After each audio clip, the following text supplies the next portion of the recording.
And what I think I found particularly disturbing was that a bomb would drop maybe on a crowded, tented area, and then the drones would come down and... Please take your time. We're incredibly grateful that you're making the time to be here today. So we do appreciate the time that you're making. So the drones would come down and pick off civilians, children. And we had description after description. This is not, an occasional thing. This was day after day after day, operating on children who would say, I was lying on the ground after a bomb had dropped, and this quadcopter came down and hovered over me and shot me. And that's clearly a deliberate act, and it was a persistent act, persistent targeting of civilians day after day. We had 1 or 2 mass casualty incidents every day.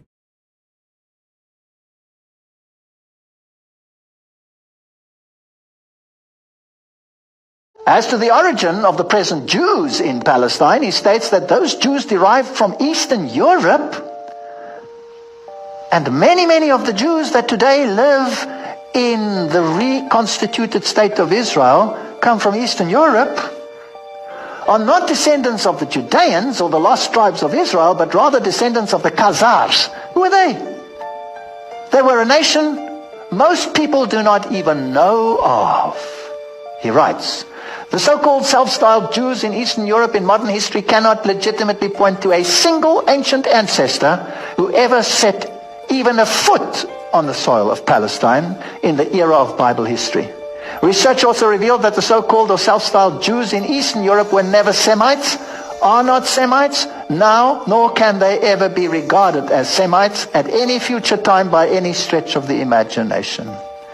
What secret, mysterious power has been able for countless generations to keep the origin and the history of the Khazars and the Khazar kingdom out of the history textbooks? Did you ever learn about it at school? I never learned about it. And out of classroom courses in history throughout the world, the origin and the history of Khazars and the Khazar kingdom are certainly incontestable historical facts. Mr. Leuchter, what is your job? I'm a consulting engineer. I work in the United States with states that have capital punishment, designing and constructing execution hardware. Do you work officially then in conjunction with the American prison system? I do. I design and construct hardware that's used for execution purposes. I repair, redesign, and modify equipment that's presently in use. Specifically, I have designed and constructed electrocution hardware, electric chairs, gallows,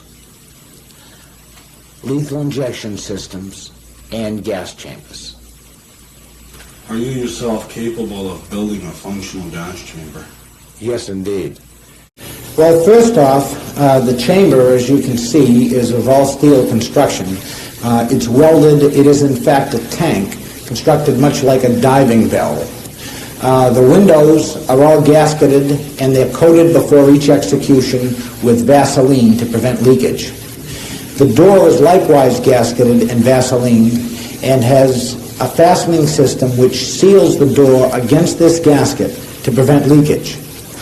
This chamber then further is operated under a partial vacuum.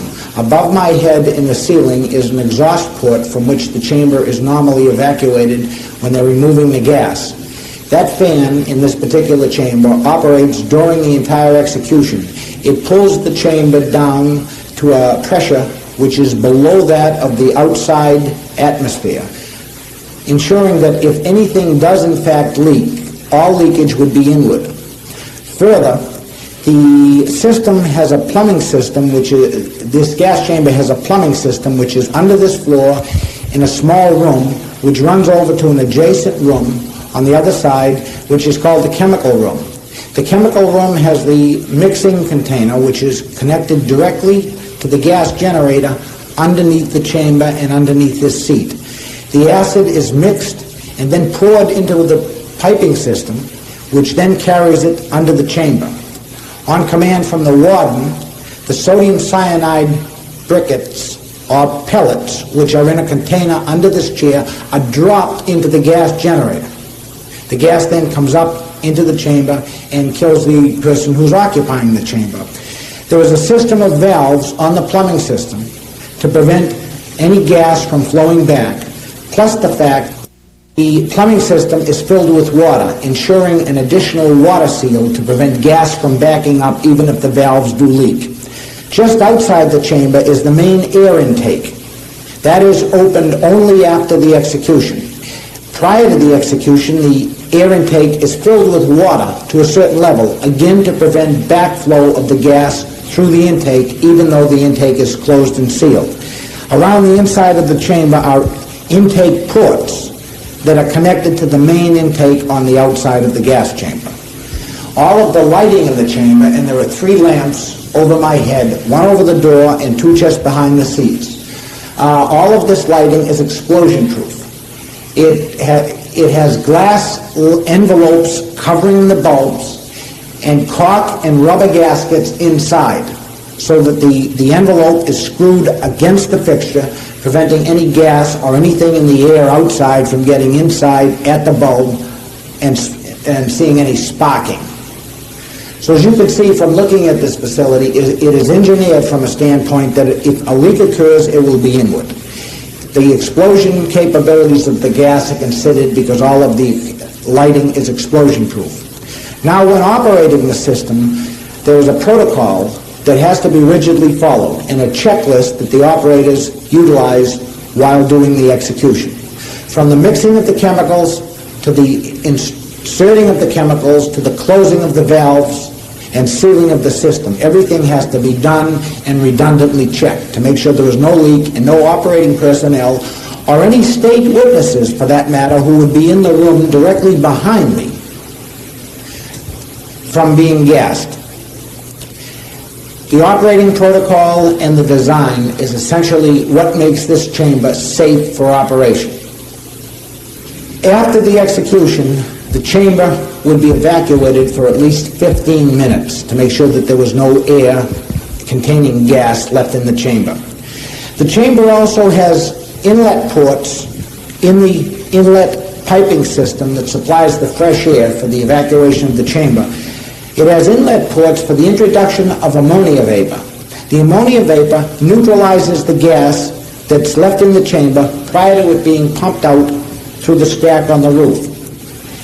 After the chamber has been completely exhausted, the door would then be opened.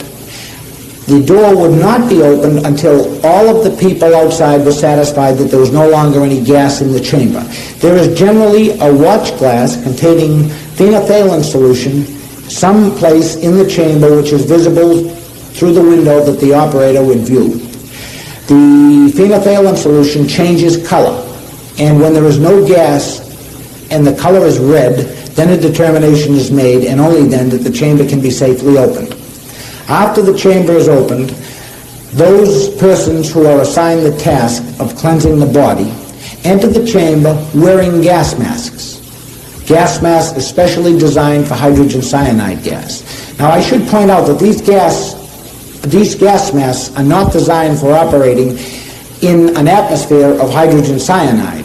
They are only used as a safety measure for residual cyanide that might be in the chamber or in the air.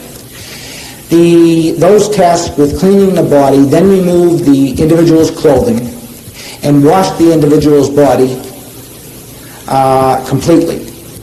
One would ruffle his hair to make sure that there is no longer any gas left in the hair. After the body has been washed, and depending upon the location and who is responsible for running the execution, the body might be washed with either ammonia, with bleach, or with caustic soda. After the body has been cleaned, it would then be redressed and turned over to the undertaker or the individual's family for burial. What would happen if one did not wash the corpse of the gas? There would be residual hydrogen cyanide on the individual. Now, if the individual were left here for a number of hours, the cyanide would probably become inert. But since the individual is handled and the doctor must pronounce the individual dead. Undertakers must handle the body. Immediately after the execution, it is necessary to wash the body.